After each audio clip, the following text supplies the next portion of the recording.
This is Radio 314 on the Red Ice Radio Network.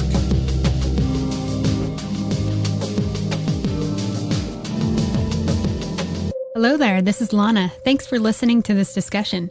Joining me is Dr. Stanley Bass, a 94-year-old orthopathic and natural hygiene doctor.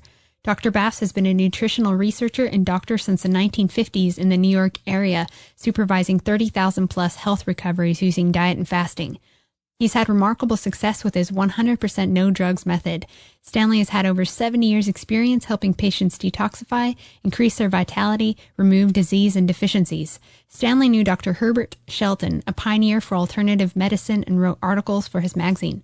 Stanley Bass is also a Knight of Malta. Stanley Bass, welcome to the program. I'm so delighted to be speaking with you today.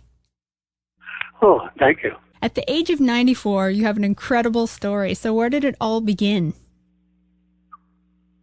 It began when I was 16.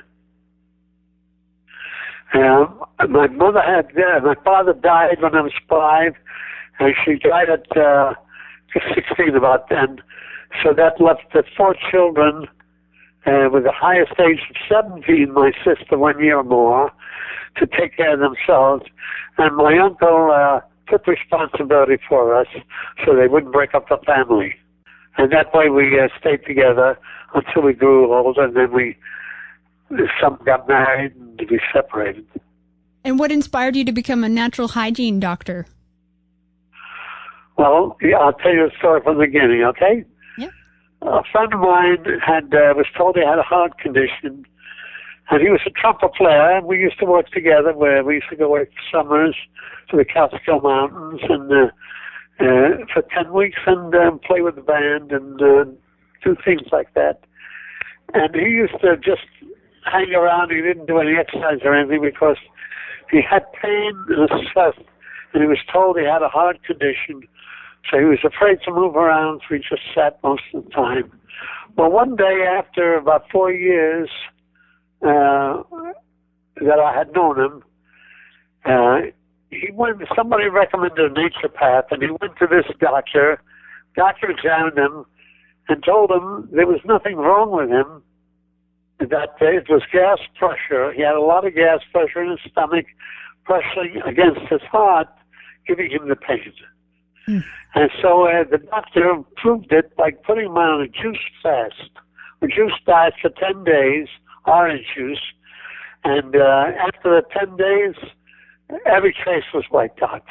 And from there on, his whole life changed.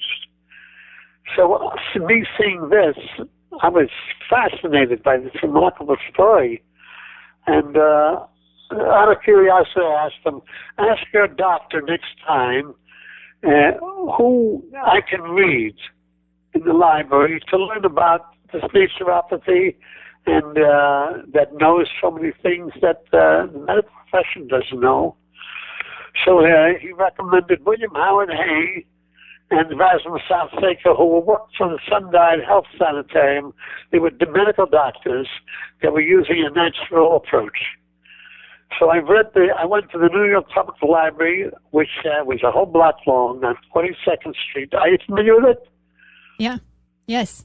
Okay. And I went into the reading room, and I used to spend 4 or 5 hours, 2 or 3 times a week at that age. And then I started to take notes on all my readings, and each doctor recommended other doctors.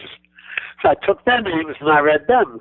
And then each additional doctor recommended more. Before I knew it, I had 50, 100 names, and I was doing research on all of them. And I was getting very smart. And I continued this learning things about how to eat, food combining, carbohydrates and nutrition, these self-help ideas. And I began to improve my life little by little, learn more and more. And then after about a few years of this, one day in the reading room, I happened to read a doctor called Tilden. John Henry Tilden was a medical doctor who had a fasting institution which was a whole block long. And in another state. And he wrote many books, and he had magazines and periodicals. He was a very brilliant man. And so I started reading his books. First I read his books on venereal disease, syphilis, gonorrhea, where he said these diseases were not really diseases. He said they were detoxification programs the body sets up to get rid of toxins in the body that cause disease. Now these happen to be sexual diseases.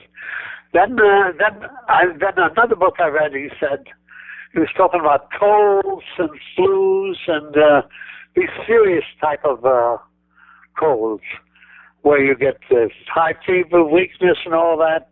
And he said this was serious attempts of the body to make major detoxifications in order to throw out drugs or harmful things that you've taken in your life from food or other bad habits, tobacco and things that people do that poison the body and retain these poisons. And then when the body reaches a certain density, it starts an acute condition where you have pain and symptoms, running a nose and all that.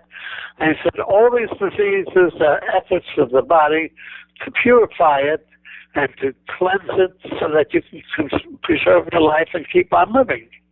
All efforts by nature. And I said to myself, my God, this is unbelievable. The concept, I said, if this is true, anybody can learn these things and become his own doctor, and his whole life has changed. And become free from the slavery of having to go to doctors and other people and pay a lot of money and give advice. A lot of it was questionable, and I knew that doctors used drugs and used to hurt people, and that the more people died from drug use given by doctors than from wars even. Exactly. How is it that doctors don't truly know what the body needs to heal? That's right. It's basically it's learning to understand nature. And what is nature? Nature is eating, drinking, and sleeping. And these are the basics. And once you learn the basics, then you can choose your life. Mm-hmm. So here's what I did. I said to myself, this is such an amazing concept that if this is true, it could change your life. So I want to try an experiment to see if it's true. And I said the most serious one he talked about was the influenza, which caused weakness and chills and high fever, and the person feels like he's dying because he gets back pain and all kinds of symptoms. I said, since I was living there, I had my own room. I was the oldest male, and my sister was a year older, but she didn't bother me because I was like the father, because we had no parents. We were living in an apartment, and we were pooling our meager income as musicians. I used to play drums with orchestras, and to get paid $5 for a night, and I'd contribute that to the house, and we used to pay our rent and all that, and food, and we were struggling along, 4 kids, you know. And so I decided to run this test. So I had my room near the yard, and the yard was closed off with stones going 2 stories high in the Bronx. And so this was a winter night, in the middle of winter, and I decided I'm going to try to catch a severe cold, preferably the flu, that I could give it the acid test and find out if it was really true. So I prepared the grounds for it. So I took a hot bath, and then I opened the windows wide without drying my body, and I put an oilcloth on my bed, and I opened the windows wide, and it was blowing in strong, and with a wet body, I was lying there and letting the wind hit my body. Well, I started to get chills after half an hour, and then my body started to shake from the severe chills, and then it changed. Then I started to get warm. Then I started to get hot, and very hot. And I took my temperature, it was about 105. It was pretty high for a 16-year-old boy. So I just laid there and then I lost my appetite, and eventually I fell asleep with a fever. And I just slept like that, and I woke up 3 days later. Wow. And I hadn't woken up. I had gone into some kind of a coma, I guess. And after the 3 days, all symptoms were gone, and I was cured. Wow.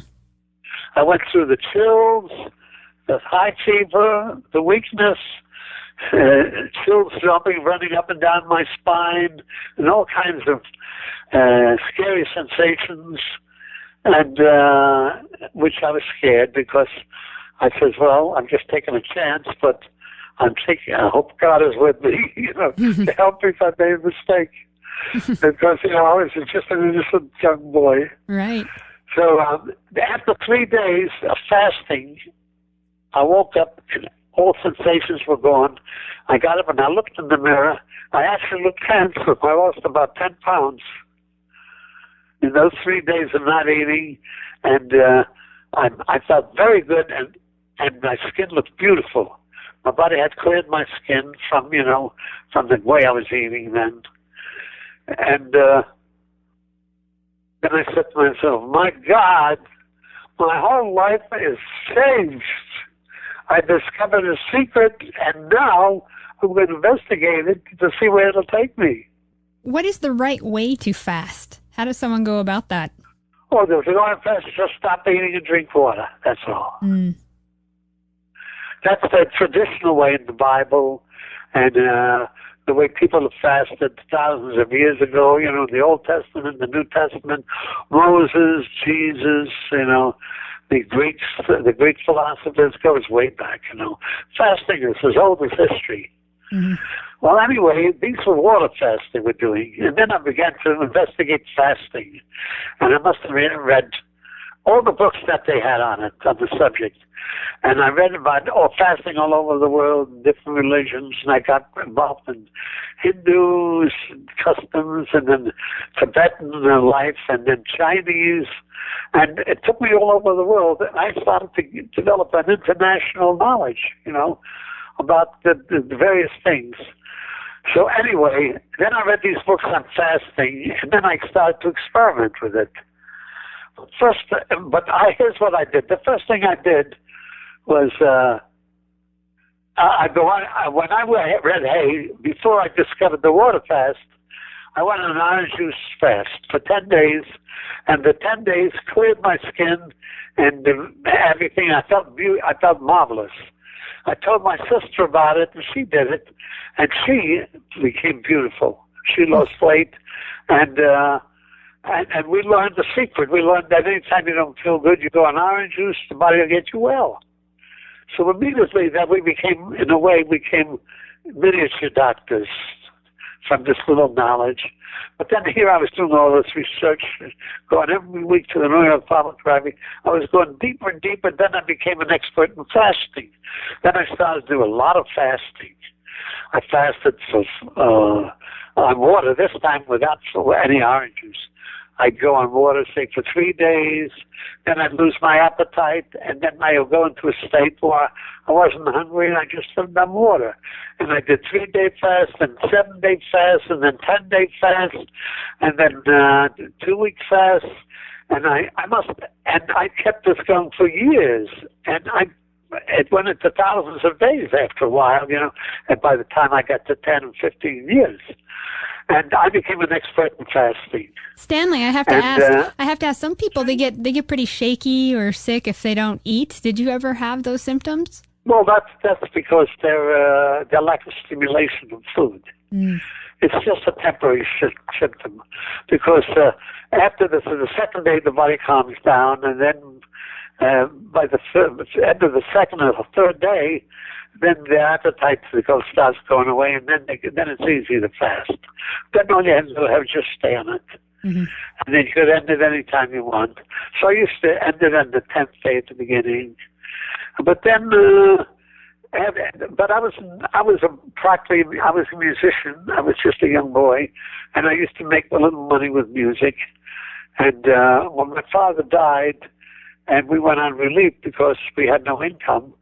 So relief used to give us, me and my mother, like $90 a month to pay rent and to buy food for 4 children and herself. And I had no income, so when I was 5 years old, 6 years old, I became desperate. You know, I had no money. My mother never gave me any pennies. So I made a shoe shine box. I went out and started shining, and I'd make 10 cents a shine, 5 cents. Then I used to get spending money. And then as I got older, I worked in a carriage store. And little by little, I learned how to take care of myself, you know. And then I became, you know, I had no father, nobody to turn to, so I used to read books, and I became a devout book learner, you know, bookworm. And I used to read on all different subjects. I refused to read novels because they were imaginary stories. I wanted only things related to the world, practical, you know? Yeah.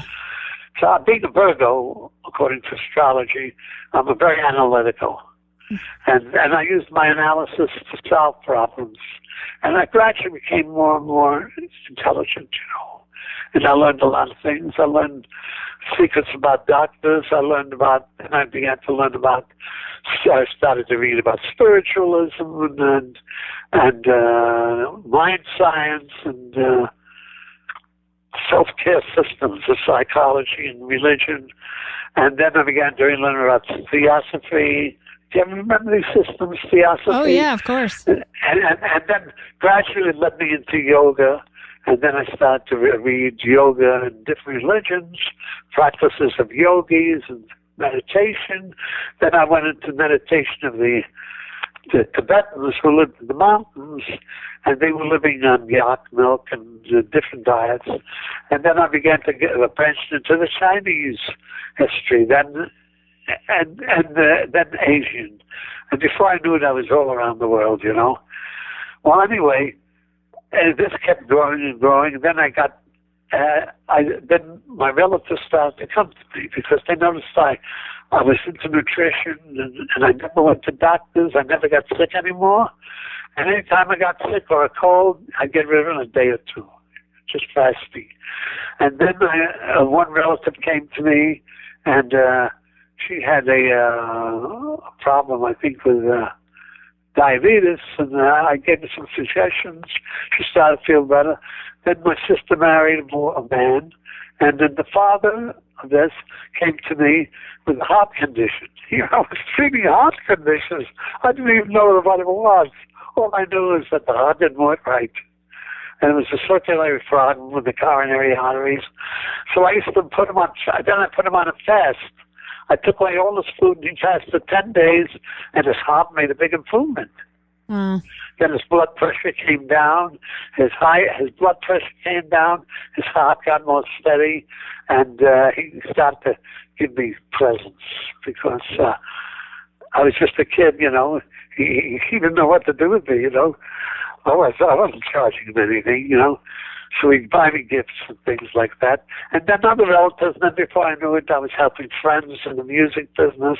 And little by little, I became an adept in nutrition. I'm surprised the government didn't go after you since you didn't have the right permits. Well, I wasn't advertising. I mean, it was just word of mouth. They didn't go on there because I was just a kid. I was underage. I wasn't even 21. I wasn't even an adult. What are they going to do with me? Put me in jail? Yeah. So then I was studying music jobs. Then I started to get into high quality music. I worked for hotels and the big hotels and with society bands, and I met rich people, you know, people like that. And then I worked nightclubs, and I became a very good musician, and I worked high-class hotels. But all the time, I was getting very knowledgeable, so finally decided it's time for me to make a move on all this because I had too much knowledge to just use it the way I was doing it. So I went to naturopathic college, Benedict Lustin was a big naturopath in New York, a European. And I went to that college and I learned naturopathy and I got a degree in it. I was a naturopath, but there was no license for it in New York, so I couldn't practice. So I just used to. So what did I do? So people used to call me recommendations, and then I let them, they give me donations, they give me money. Some gave me $20, then $50, then $100. And then I started to charge, but very little because I enjoyed helping people. Then while I was working with a band in Buffalo, I stopped at a health food store to look at books, and a woman standing next to me was looking at me, and she said to me, "You're not from New York, are you?" I said, "No, she said, "You're not from Buffalo, are you?" I said, "No, I'm from New York City." She asked, "What are you doing here?" I said, "Well, I'm working with an orchestra." Well, anyway, she said to me, there's a relationship between a man and a woman called charisma, and that was a word used in Italy, where they can relate to each other in a very interesting way, and where a man doesn't have to compromise himself, neither does a woman, and they practice the form of birth control, whereby they had a full relationship, a sexual relationship, and it involved philosophy too, of Tantra. Mm-hmm. And then you learn to live in a certain way, which is based upon ancient religions of India, of some of the highest philosophy that ever existed, and you solve all the problems of the mind and the body and existence, and philosophy. And anyway, at first I thought maybe she was just calling me because she wanted to get to know me, and she wanted to get me away from my ideas of going into isolation, and giving up my social life. So she recommended, she says, there's a doctor in town here, he's a nature doctor, and he sees people on Fridays, and at a health food store, and he examines them, and then he has a sanitarium, a fasting sanitarium.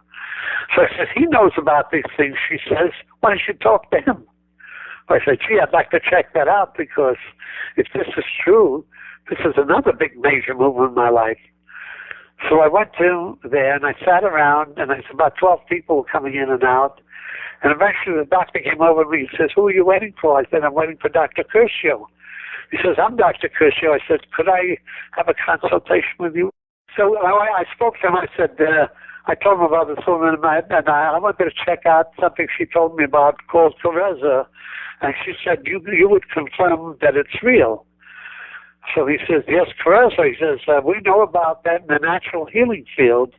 And some of the biggest doctors in the nature cure practiced it. I said, oh, my God, that's true. He says, we can't talk now. He says, why don't you come to my castle? He had a castle of health where he fasted people, and it was a beautiful stone castle. And he says, we can spend time there. So I said, good. So 3 days later, I drove over there, and we talked for 3.5 hours, nonstop. I said, my God.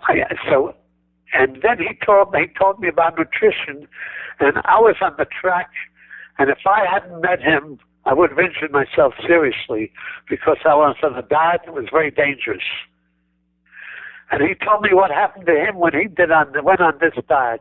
There was a man saying that if you went on a fruitarian diet, you would reach heaven. You would reach the highest mental state possible, and you would be free of all disease. And I started on that, and that I thought would take me away anyway from society.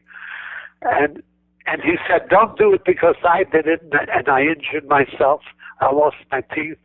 He says, my daughter developed anemia, and then my wife was sick, and it took me, and I found out that people that live on a diet like this run into serious deficiencies, and he learned a way, and he learned to solve that problem, and then he discovered a way to change the diet that it would reach a new high level not known to nature healing.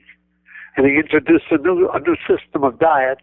Well, anyway, the conversation ended, and I said, "Gee, doctor, what do I owe you for all this time I took?" I said, he asked me for at least $20 because $20 was a lot of money in those days, you know. In 1937 or 1938. Well, anyway, you say you don't have to give me anything. I said, "Oh, I insist." I said, you changed my life. I said, "My God, what is that worth?" He says, "Oh, give me whatever you want." I said, he didn't want to take any money. I said, well, can I make a donation to your cause, whatever that is? Let me make a donation, please.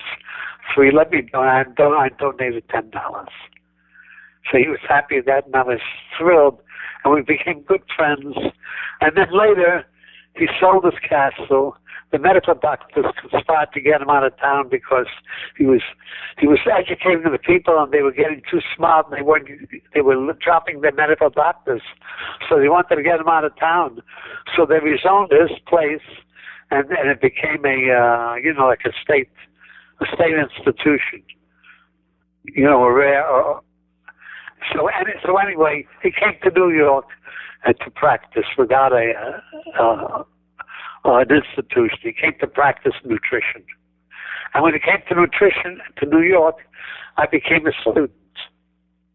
And then he educated me into what he knew.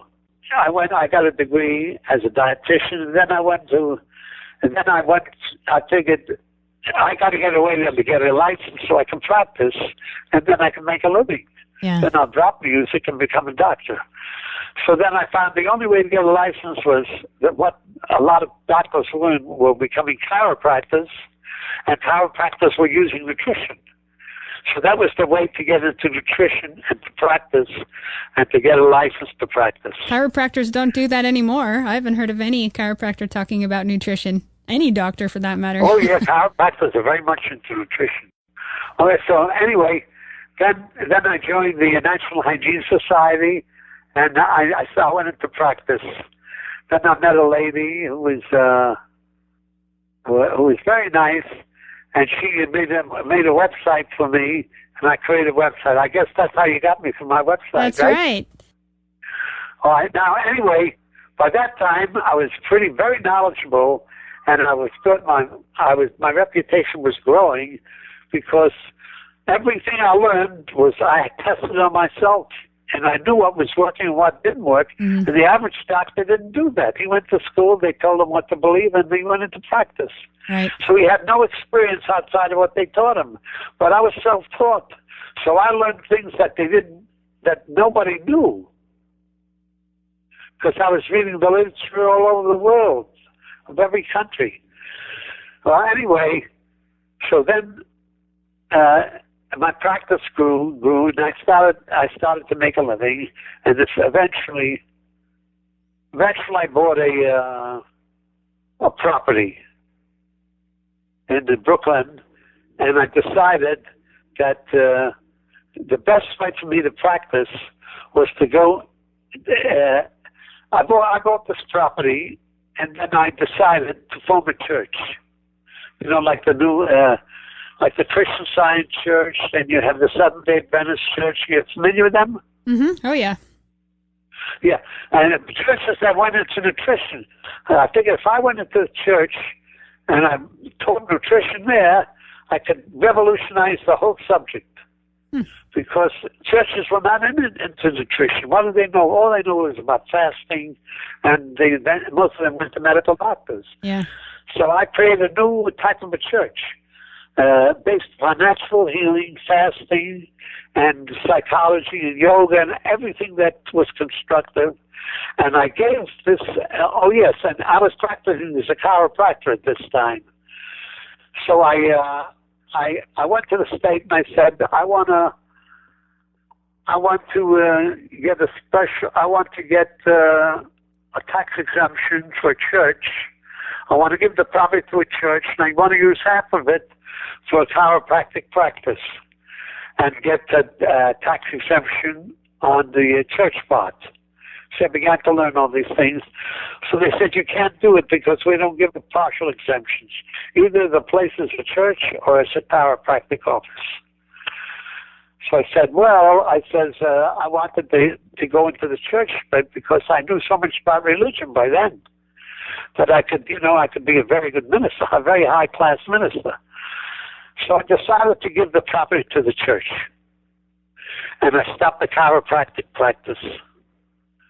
So I went totally into the church, and I was practicing through the church, and was practicing nutrition. Nutrition as part of the church. And I practiced like that for 36 years. Wow. At what point did you connect with the Knights of Malta? Then I became a Knight of Malta. I was taking care of Prince Robert, who was the head of the Knights of Malta. And he was living in a hotel in New York in Central Park South. And then I wound up taking care of his whole family. And his wife was a psychic. And we became friends. And I took care of them. And I charged them practically nothing. How did you connect with Prince Albert? And they made me the Knight of Malta because I took care of him for about 10 years. Free, because his wife was in the health movement, and I was her friend, and besides, the Knight of Malta was like a tax-exempt organization, so I was getting into a very good class of people. But then at a certain point, they invited me to come and be knighted because I was doing all this free work, your charity work, and not charging. Mm-hmm. And then they made me Knight of Malta, and then I became a legal, like a Queen of England. When they knight you, you become a Sir. So I was knighted with the sword in the church, and then I became a Knight of Malta, and with the same rights as in England. How did you connect with Prince Albert? Well, because I was in the health movement, and his wife was a psychic, and she was known in the health movement.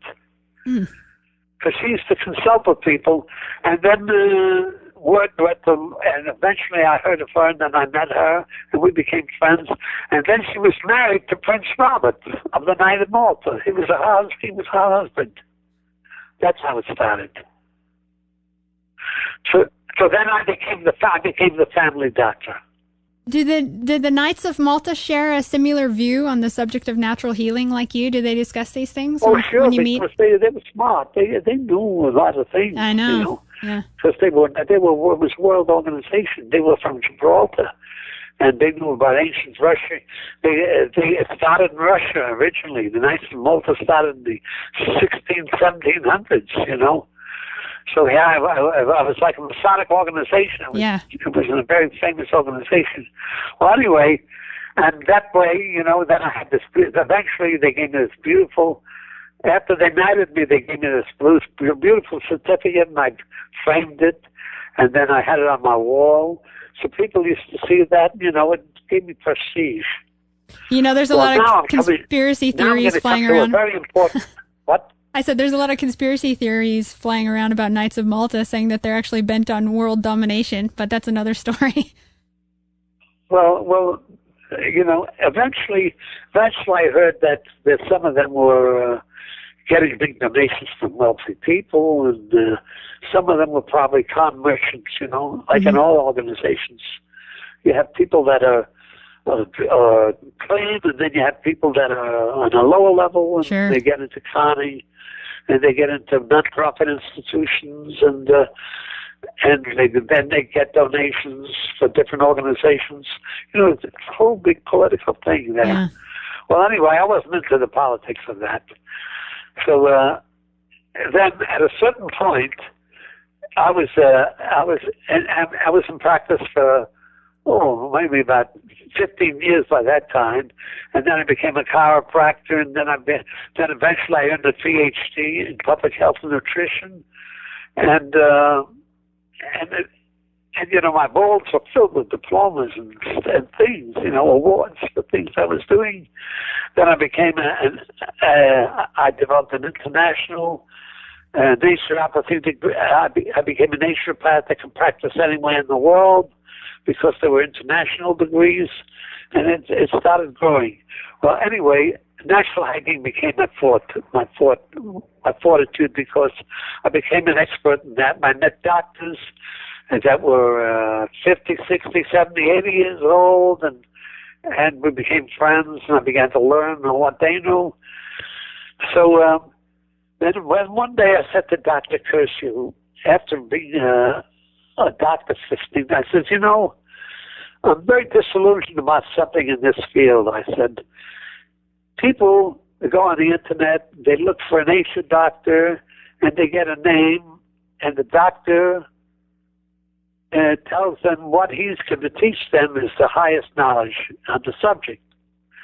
And then he becomes the patient, and they pay him a fee, and he educates them, and that's the way it goes.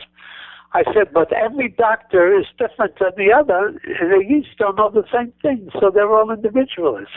Mm-hmm. And how is the poor person, the average person, how are they to learn what was real and what was not real, what was good, what was not good, and what had been tested thoroughly, or what was just theory? So I said, what I'm going to do, Doc? I said, I'm going to invest my money, and when I start doing something, I want to test every theory of nutrition that exists from the experts. I want to test it on thousands of mice. Well, if a mouse dies, I don't go to jail, Mm-hmm. Because the mice are just like, like pests or pets. So I started to buy cages. And then I bought mice. And then mice, when they had babies, they had litters of 8, 10, 12. So I started with a few hundred mice, and then before I knew it, I was running into hundreds and then thousands of mice. And I was starting to buy food by the crate, and I used to go to Washington Market and buy wholesale food for the mice. I'd buy lettuce, and I'd buy celery, and I'd buy beans and nuts and all kinds of things. And I wanted to test all the diets in existence. So vegetarian, vegan, paleo, all those. Okay. Vegetarians, vegans, lacto-vegetarian, lacto-ovo-vegetarian, lacto-ovo-vegetarian, then spicy vegetarians, fish, every diet possible. Because I found that every doctor was different. A lot of them were good, some were good, and a lot of them were very bad. And the people were not getting, they were getting better, but they were paying too much money because they didn't get the real thing. So eventually I found I was spending about $40,000, Jeez. And buying cages. I bought 8 cages with exercise wheels, crates of food, and then I began to test. And then first I didn't give them any tests. I just gave them all they wanted to eat, of everything they wanted. I bought them cheese and nuts, fruits, vegetables, anything they wanted, all kinds of cheeses, and the mice were growing into the thousands. So it got so busy that I had to drop my whole social life, and all I did was feed mice and buy food and test diets. And I had no social life. I did this for 4 years. Which diet was ideal from your research to heal disease and stay healthy?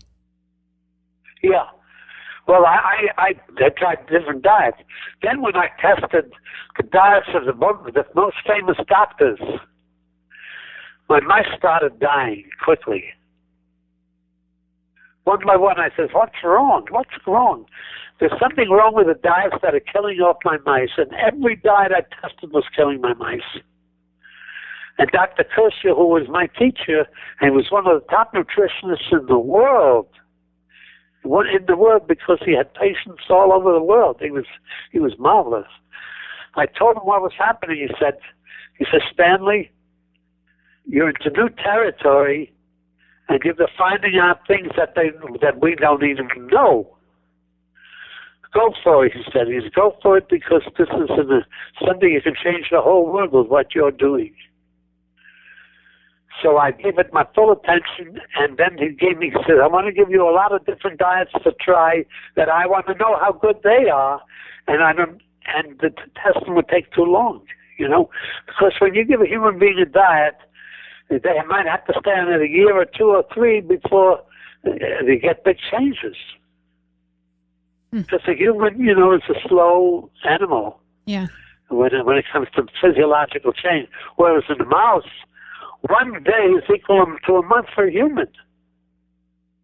So I could find out in 2 or 3 days if something was bad that would kill my mice immediately. See?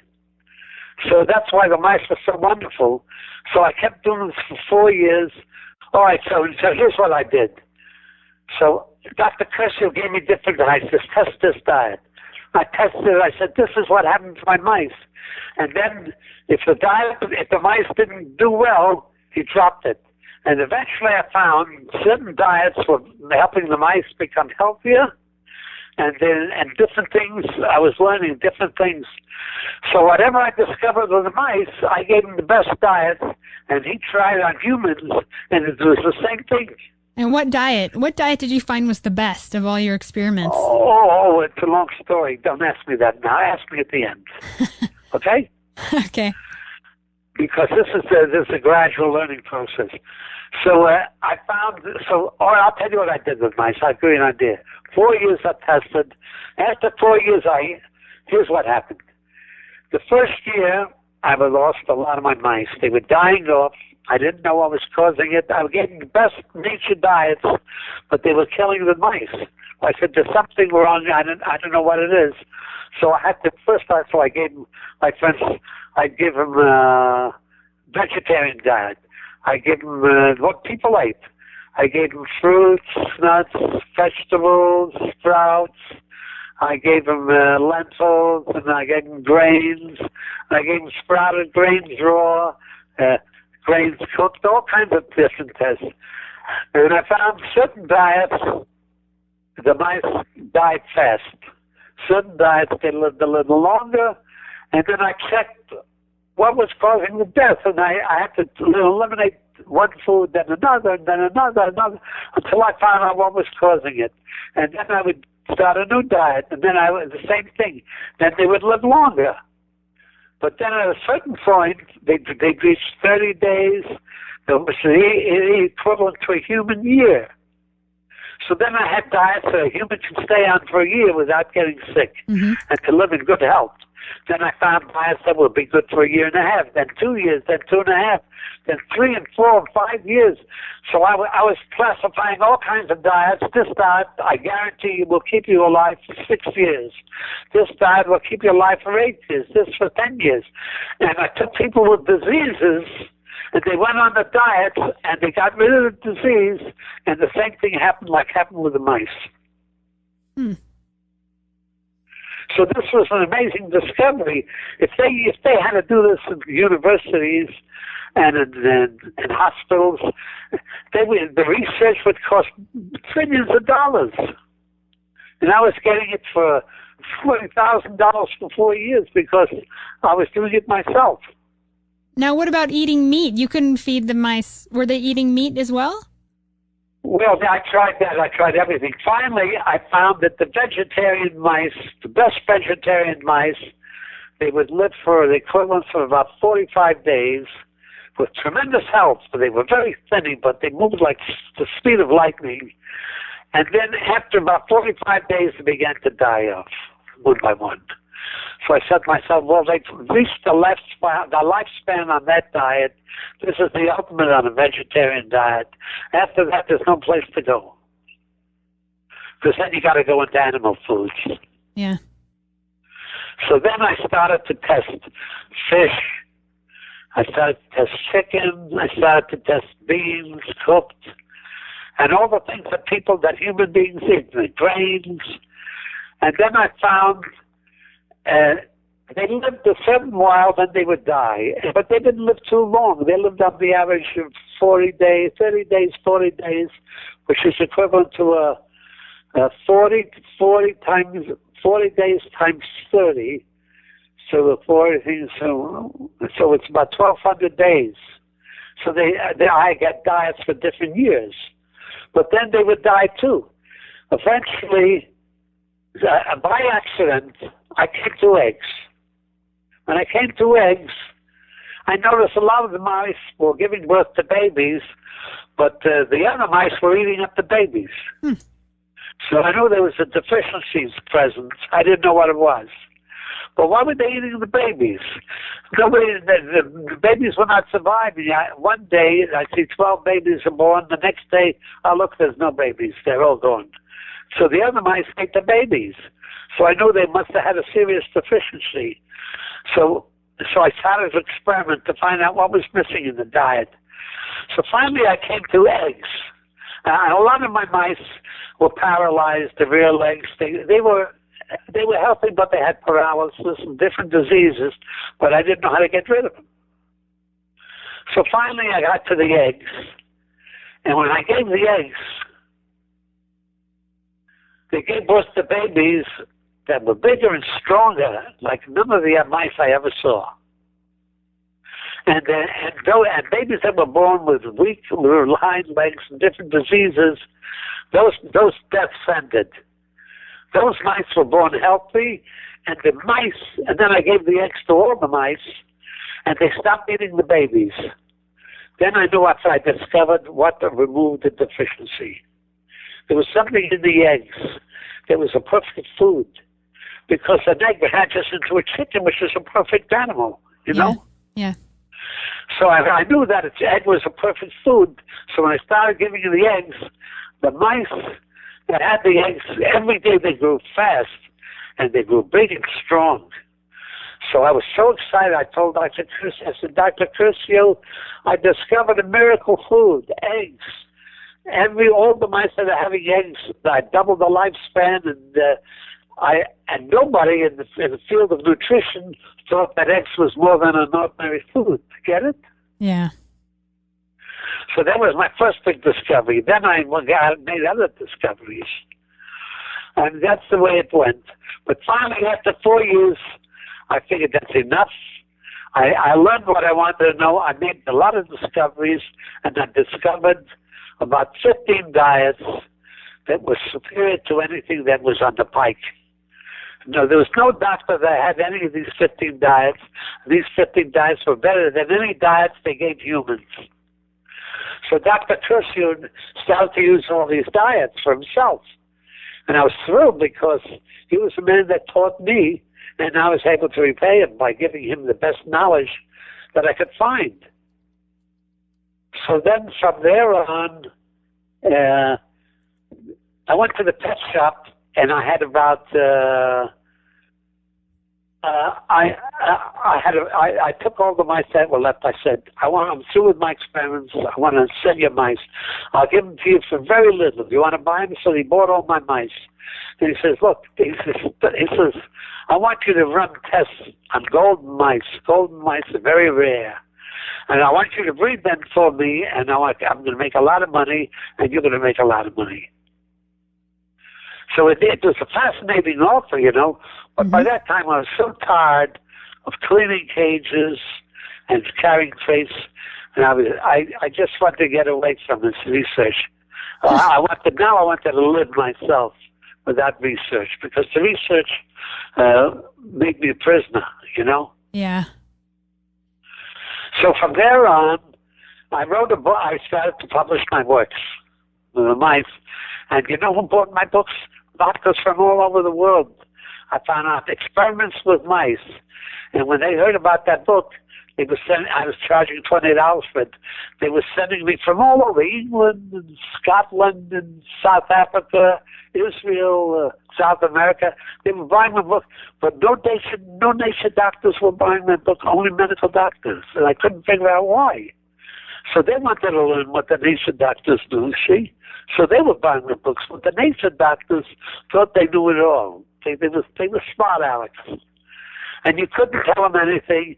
And when I offered it to my society that I belonged to with nature doctors, and I told them I have a revolutionary approach to nutrition, and I'm going to educate you all free if you're interested. You know, they weren't interested.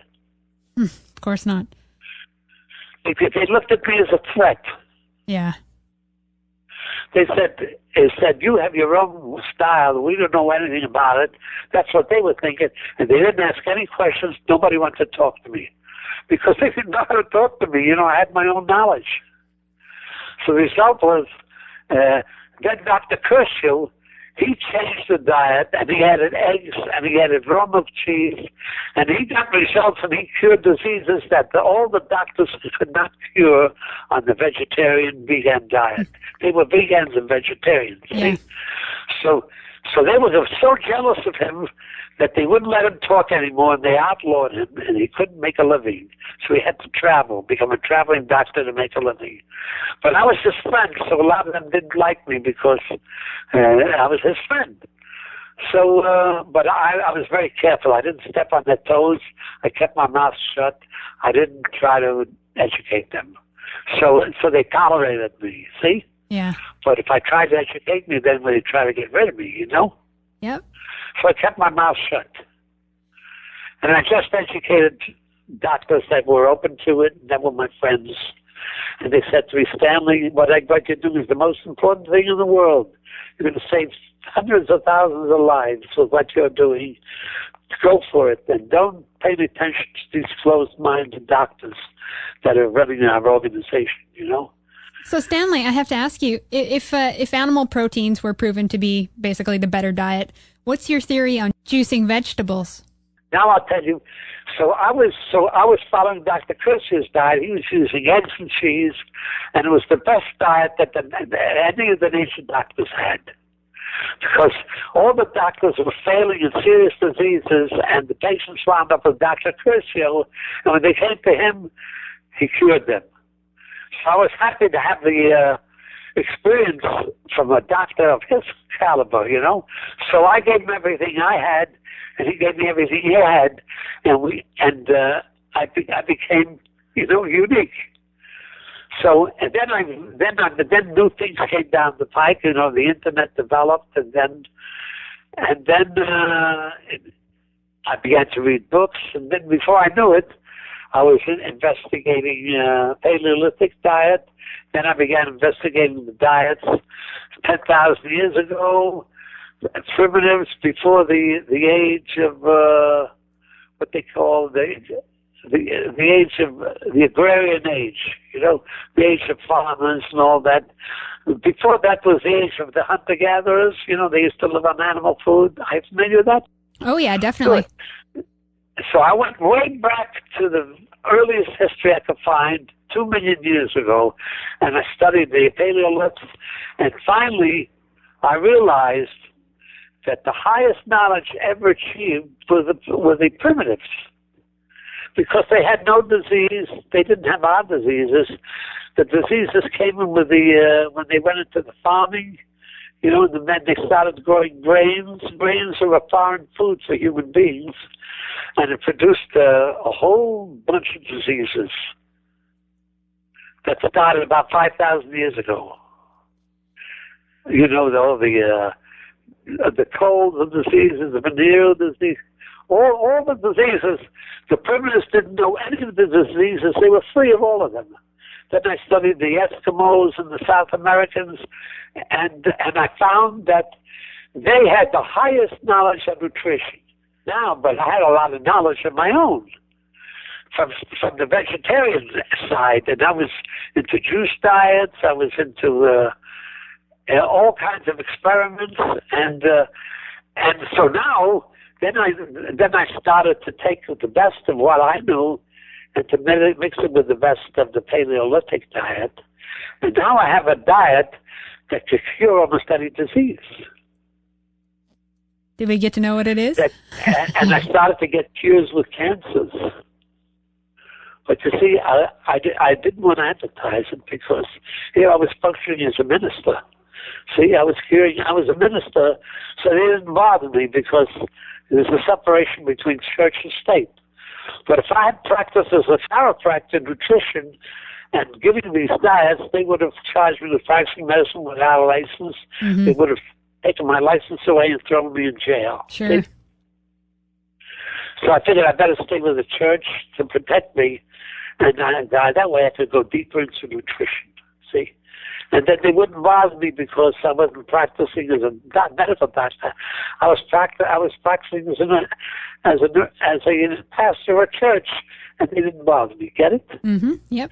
But I didn't advertise because I didn't want them to know what I knew, because if they consider me a threat, they either get rid of me legally or they assassinate me, you know? Yeah. I know today there are people that are starting up these similar churches just to avoid vaccines for children. So yeah, right. Yeah, exactly. Yeah, so that was as far as I went. I went to the church, and I'm still in the church because through the church I could study the cure for all diseases. But if I did as a doctor, then I wouldn't be practicing peer medicine. And then they would take my license away because they want you to practice what they're doing. Get it? Mm-hmm. Yeah. Like Max Gerson. You know Max Gerson, the one who wrote the book Cancer, sure. The Answer to Cancer? Of course. I was going to ask you about the Gerson therapy. Oh, good. You know something about nutrition. Yes. That's good, so I can talk to you a little better. All right, Max Gerson came from Europe, and the famous iridologist, Jensen, got him into natural healing. And he started to treat cancer with diet, nutrition, and the one who taught him juice diets and vegetarianism and juices and fasting. He also did a things. coffee enema, which is kind of weird, though. Yeah, I know.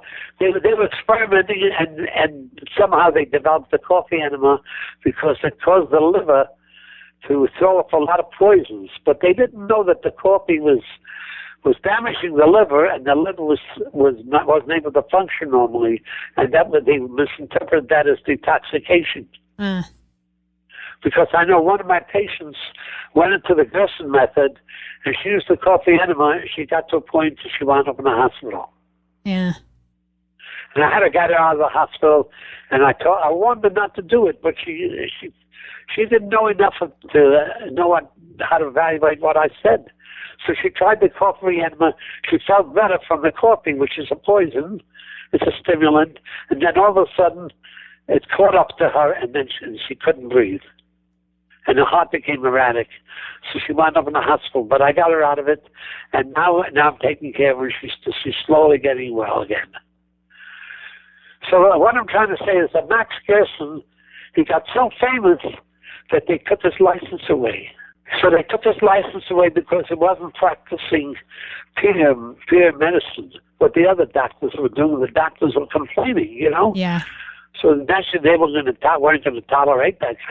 So finally he left the country. He went to Mexico. He opened up a sanitarium in Mexico. I know his daughter, and they're charging $5,000 a week. Wow, that's a lot.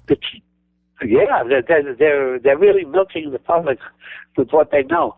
So they're using the Gerson therapy, and only now they're expanding into they're bringing in medicines too, and they're bringing in fasting, and they're charging like $1,000 a week.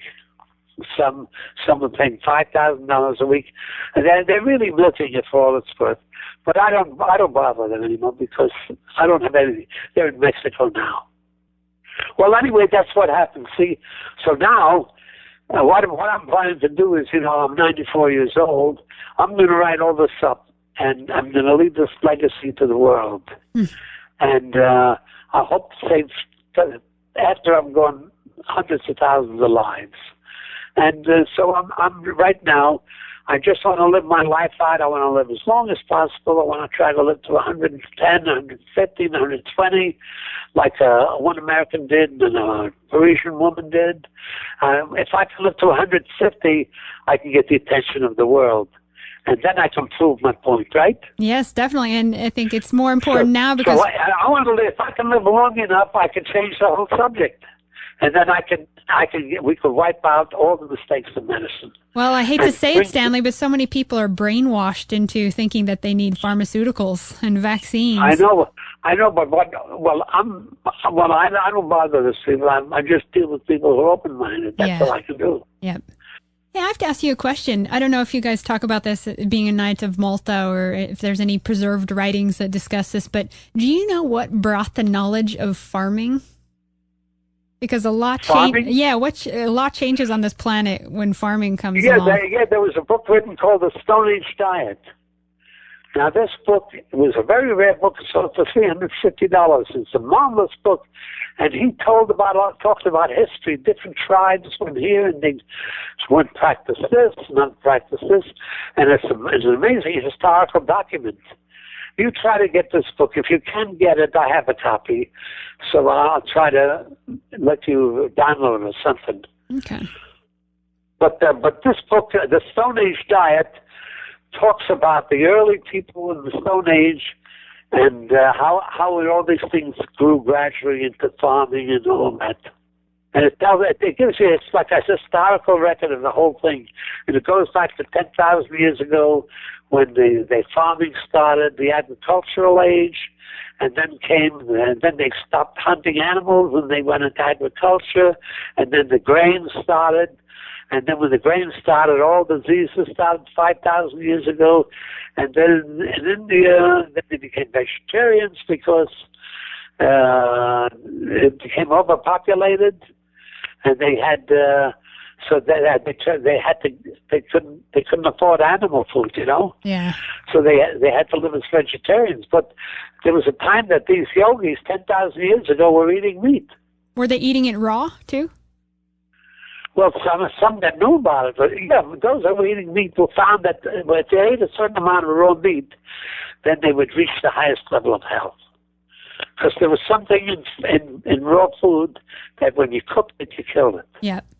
Killed vitamins, you damaged a lot of other things. Yeah, I met a Brahmin in India and also one in Nepal, and they were meat eaters as well. They said the high castes of them actually eat meat. It's the lower castes that didn't. Yeah. So you see, now it's a lot of things have changed, but I know what the ultimate is now because of my researches. Now I'm shaping up the diet for the ultimate, and I myself am living on the best I know because I'm going to extend my life. I'm at an age, you know, where there's nobody left anymore at my age. You know, very few people reach the 90s. I know. And now a lot of people consider me an oddity, you know, because they think I'm weird because I'm 94 years old, and they think I'm supposed to be helpless. They think I'm helpless. So I don't talk to too many people. I'm trying to avoid even telling them my age because they think I'm senile. Yeah, but instead you're a gold mine because you're a walking history book. We can ask you all these things. This is my predicament, and maybe, who knows, maybe you can do something about it. Do you remember the time in the 1940s when drug propaganda was really hitting the streets? Do you recall any of that? Oh yeah, you mean when the AMA, they were hiring gangsters to bump off the nature doctors? You mean that era? Well, yeah, exactly, that era. Yeah, because when I was in chiropractic college, they had books. They were talking about the medical doctors and the stuff they pulled, and when they were working with gangsters to eliminate, you know, they destroyed the homeopaths. They wiped out all the competition. You know, I'm sure the Rockefellers were involved with that as well. Oh, yeah, absolutely. He was involved. And Rockefeller's involved with the Federal Reserve. You know that. Oh, yeah. You know that? Yeah, we do. So they're involved with the money, all the depressions. Do you know anything about finances and money and what the problem?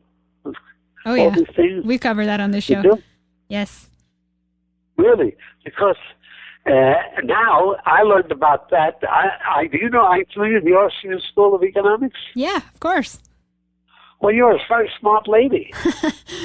We're, alternative media is covering a lot of these topics. You're like me on another level. You're like me on another level. Well, so is our audience. So I think you found a good place to come talk with us. Wow. Yeah, I studied Theosophy, and I found that there's a lot of good stuff in Theosophy. Madame Blavatsky? Yeah, that's right. But now Theosophy is like... now yoga is coming into full bloom, so people are not interested in Theosophy. So yoga's taken over. But I studied with masters in yoga, and I even took care of some of them. You know, it's amazing. They're masters and geniuses when it comes to the mind and philosophy, but they don't know the first thing about how to eat. So I'm trying to educate them now, and I'm taking care of yogis, but they're very bad patients because they think the vegetarian diet, God created the world, then you shouldn't kill. But I tell them, why do they create millions of species that live on each other? Exactly. That's just the way it is on this planet, on this incarnation. And there's do you a know anything symbiotic about, relationship. Did you ever study Vedanta philosophy? No. Well, that's the ultimate philosophy. When you study Vedanta, you studied how the world was created and why, and what God is and what it all means. Well, Vedanta philosophy is the most advanced. And when you study that, you study what they call the world. They call the world illusion. And God created the universe, and we understand the world through our senses. Smell, taste, thinking, and all that. But we don't understand what's behind that. All matter is composed of energy. If you go into analysis of what the world is composed of, you find out it's nothing but energy. And then when you go beyond philosophy, then you're going into spirit. And spirit, nobody knows what that is, but that's an amazing subject. Spirit, when you talk about the observer or the witness, the silent witness, and you know anything about that? Mm-hmm. Yes. Yep. Well, good. Then, do you practice watching your thoughts?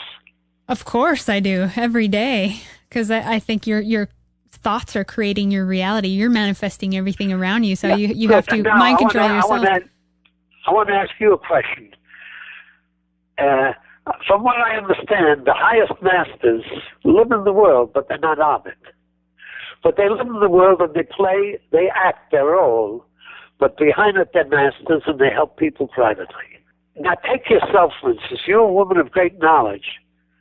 When you talk to people in the world, like, for instance, there's some teachers where they say awareness, become an observer of your own thoughts and feelings, and then you'll get the truth. That's right. I agree with that? I definitely agree with that. Now, do you live that way as an observer of your own thoughts and feelings at all times, even right now when we're talking? No, not at all times. Sometimes I have to really get in a centered place to be able to do that, to be able to be outside myself, looking at myself. It's an art to practice being in that place all the time. So in other words, you're left in an area where you have to use discipline to reach to practice the highest living, right? Yeah, I think so.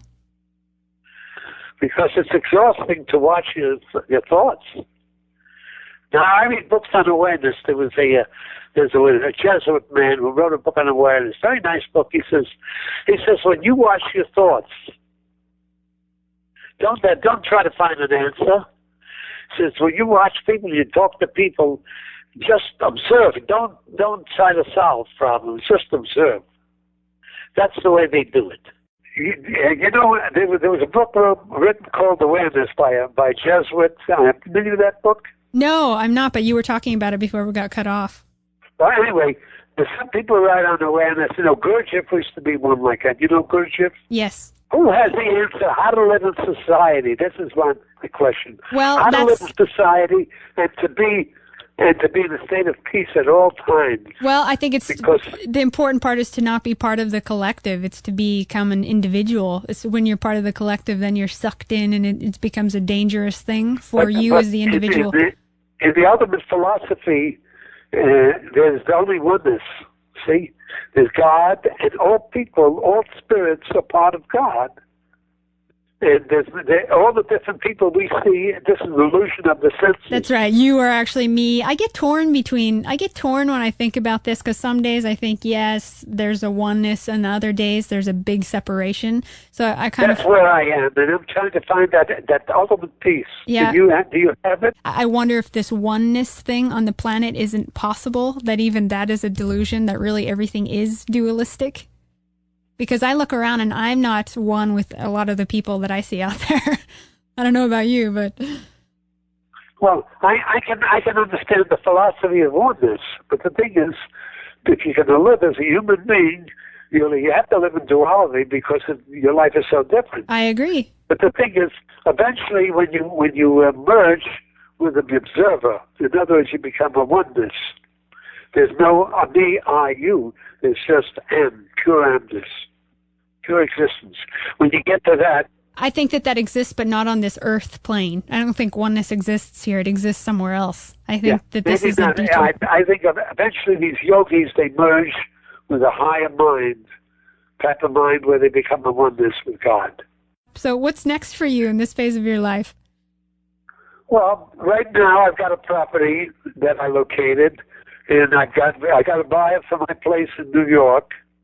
And I'm selling it, the New York property, taking the money which belongs to the church, and buying this property in Florida, near St. Petersburg.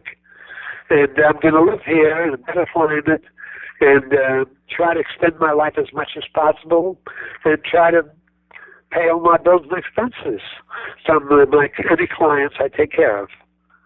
And I operate a church, and now this particular property has a store at the bottom. There's a two-story building. I live upstairs. Downstairs, a store can be rented. So I'll try to rent the store and I pay taxes on that. And then with the rest of the money, pay my bills so I don't have to work too hard and I could take care of myself more. And not have to take too many patients, because patients wear you down, you know. Oh, yeah, it's draining. And I have patients that sometimes I feel like I should give it up but Anna, my webmaster, wants me to write books on everything I know. Do you think I should do that? Yeah, you should. You should pump it all out while you can. Just put it out there. Yeah, so I'm taking notes and trying to do that, and I'm sure that maybe you'll have some good ideas too. Absolutely. Well, to the audience, drbass.com is the website where you can download his books or book him for a consultation. Spread the word because his website is full of useful information. Thank you for your time, Stanley. I wish you the best.